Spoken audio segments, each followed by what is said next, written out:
let me thank you all for coming today. I'm going to make a brief statement, then we'll do some Q&A. This past Friday, our city woke up to one of our most treasured and highly regarded public spaces left in an unacceptable state, covered in trash.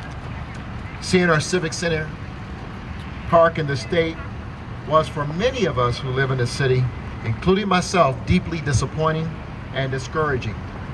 Our parks and public spaces are held in public trust. And when you hold events at one of these spaces, we all have the responsibility to uphold the public trust. And when you leave one of our parks trashed, you violate that trust. Our Parks Department did address these glaring issues with event organizers the next morning to come to a swift resolution to the disrespectful state that Civic Center was left in. Further, we experienced an event that was under-resourced and presented numerous safety hazards, and by the grace of God, no one was injured. This level of disorganization displayed before, during, and after the event requires further action by the city. So, after a great deal of internal discussion, as we do after every event of this scale, we are gathering information from our departments on what occurred and will address any violations that we identified. These type of issues could arise at any event. I want to make that very clear. But we don't want to see them happen again. And so as they have perpetuated themselves, we need to move in and begin to address them. So I have ordered a thorough review of the event of this past week and our permit requirements and enforcement to ensure that this type of disrespect of Civic Center Park or any of our public spaces does not happen again in the future.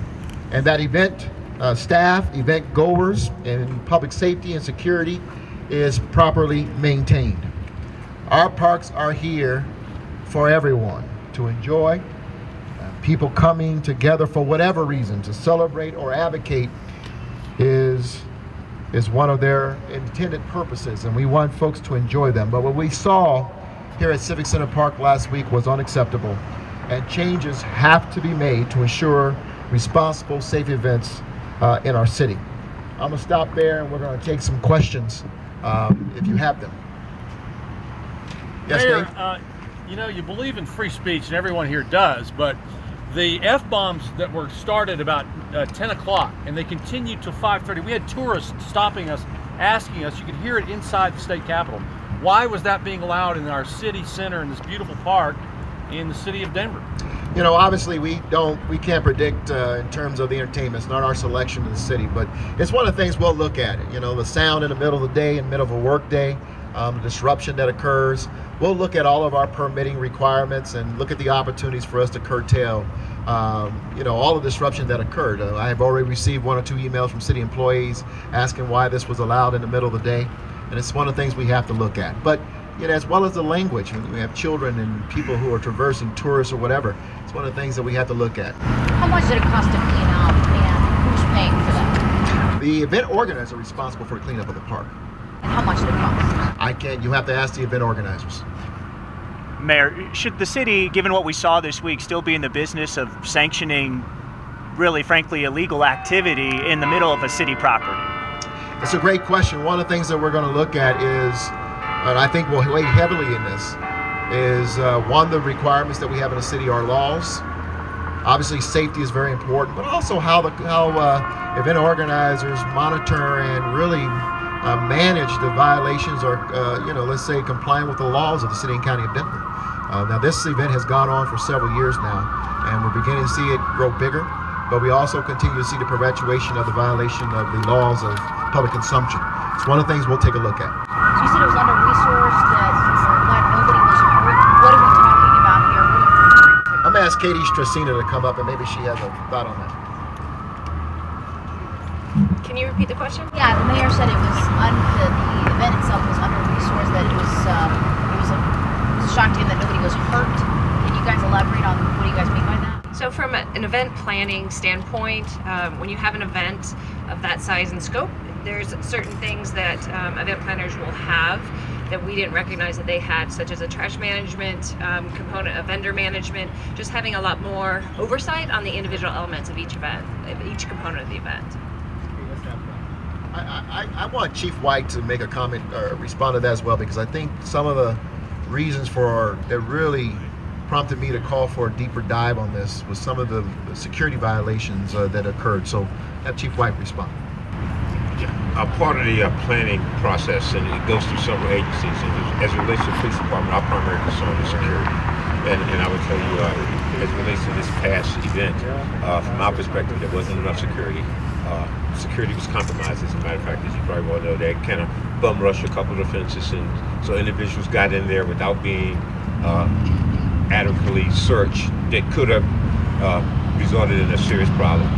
Fortunately, it didn't. But again, we did make several arrests. I believe we made 58 arrests. Most of them were for site release, meaning smoking marijuana, unauthorized in public. And I believe there were 4 or 5 other individuals we actually made physical arrests where we actually detained them. But reviewing it from my perspective, there were some serious issues as it relates to security. It's my understanding you guys don't, the police department does not have off-duty officers working that event, right? Now, I do not authorize off-duty officers to work in any marijuana-related events that would occur. Chief, were those 58 arrests and citations, was that all this event, or was that around the same event? Now, it was 48. I believe the number is 48, and that was solely focused on the event. And let's just be clear. Again, we're going to take a look at our regulations as well that are meant to manage an event on this scale. The organizers know the rules, they know the law, and what we're going to do a deeper dive on to see how well they comply with those rules and regulations, and it will dictate how we modify permits, not only this event but all permits going forward of this size and scale. Yes. Are these the types of issues that are easily mitigated, or do you think it's likely this event would not be mitigated? You know what? We'll take a look at it. That's what this is all about. And one of the things that, as I said to the team, is let's not presuppose any decisions or outcomes at this point. Let's take a deep dive to be fair to all who permit our parks, all who put a lot of resources in doing these events, but also for all of us who want to enjoy the parks in the city of Denver. So let's take a deep dive and see where we go from there. What can we expect for next year's 420? You'll have to ask organizers, but I think the permitting regulations in this deep review will help dictate how we move forward in the future. As you said, this event has happened multiple years, but next year is the first year that I-300, the regulations relating to that legislation might affect it. Is Initiative 300 and those regulations being considered as you think through this? I think all of it will be put on the table for us to consider. This is about taking a look back at what's occurred, where we're going, the future, what we want to see these events look like within the context of our downtown and our city and the work life in the city, our tourists, as Dave pointed out, I think very appropriately, and the people who enjoy these spaces, and make a determination of how we want to make sure our regulations speak to the kind of outcomes that we all should desire in the city with these type of events. But I'm going to tell you something. I was extremely alerted by what Chief White talked about, and that is people coming into this park on screen the other day. And again, by the grace of God, nothing happened. No one was injured, but they did have to make arrests from shots that were fired, and we will have to deal with that. That should never happen, and the safety of all people attending the event, outside of the event, is first and foremost.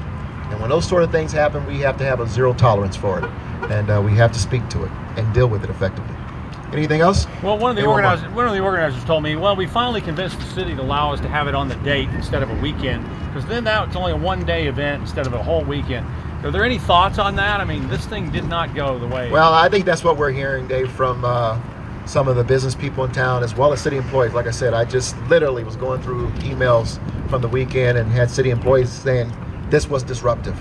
And so we have to take all that in consideration when we sit down. And you know what? You don't have many events start in the middle of the day in downtown Denver like this on this scale. So we have to be considerate of that. Mayor, with the increased attention that the city's getting from the federal government in terms of marijuana and immigration, do you worry that the city is being seen as promoting lawlessness? We always want to be mindful of the city not promoting lawlessness. And when I look out that office at the 420 event any year and I see the plume, that bothers me, because at the end of the day, the city must be seen as the guardians of the city treasury, but also, and our treasured spaces, but also the law.